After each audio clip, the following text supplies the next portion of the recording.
নতুন কোনো ক্যামেরা বা ক্যামেরার লেন্স কেনার আগে যেসব বিষয়গুলো অবশ্যই মাথায় রাখতে হবে। ফোকাল লেন্থ, আপনি কী ধরনের ফটোগ্রাফি বা কী ধরনের ভিডিওগ্রাফি করবেন এর জন্য আপনাকে জানতে হবে যে ক্যামেরার ফোকাল লেন্থ কত দূরে ফোকাস করতে পারবে অথবা কত কাছে ফোকাস করতে পারবে। এক্ষেত্রে আপনার প্রয়োজন যেটা সেই অনুযায়ী আপনি লেন্স কিনবেন। লেন্স হাজারো ধরনের আছে, অবশ্যই আপনি আপনার প্রয়োজন অনুযায়ী চুজ করবেন।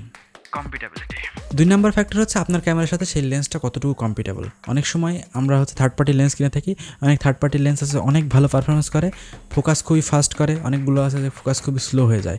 নতুন মেইন অরিজিনাল লেন্সগুলোর তুলনায় থার্ড পার্টি লেন্সগুলো ফোকাস স্লো হয়ে থাকে। সেক্ষেত্রে আপনাকে ইউটিউবের ভিডিও দেখে সেগুলো চুজ করতে হবে।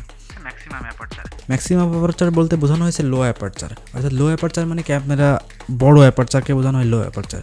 অ্যাপারচার যত কম হবে ক্যামেরার ভেতরে সেন্সরে আলো তত বেশি পৌঁছাবে এবং আপনার ছবি তত ক্রিজ এবং লো নয়েজ এবং just mind blowing colour capture করবে।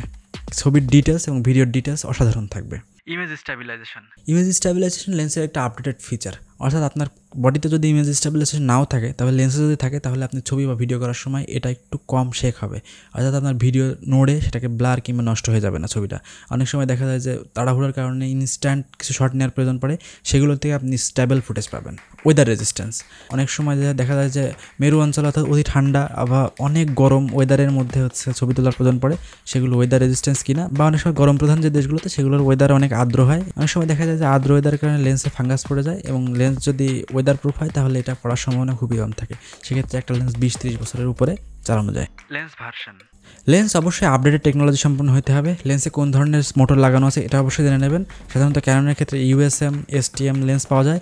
এছাড়া এগুলো দুইটা বাদেও অটোফোকাসিং লেন্স পাওয়া যায়, সেটাতে সাউন্ড হবে, অর্থাৎ ব্লগিংয়ের সময় আপনি অনেক সাউন্ড পাবেন, যেগুলো আপনার ক্যামেরাতে ডিরেক্ট রেকর্ড করার সময় আপনি এত সাউন্ড পাবেন যে এটা আর ইউজেবল থাকবে না।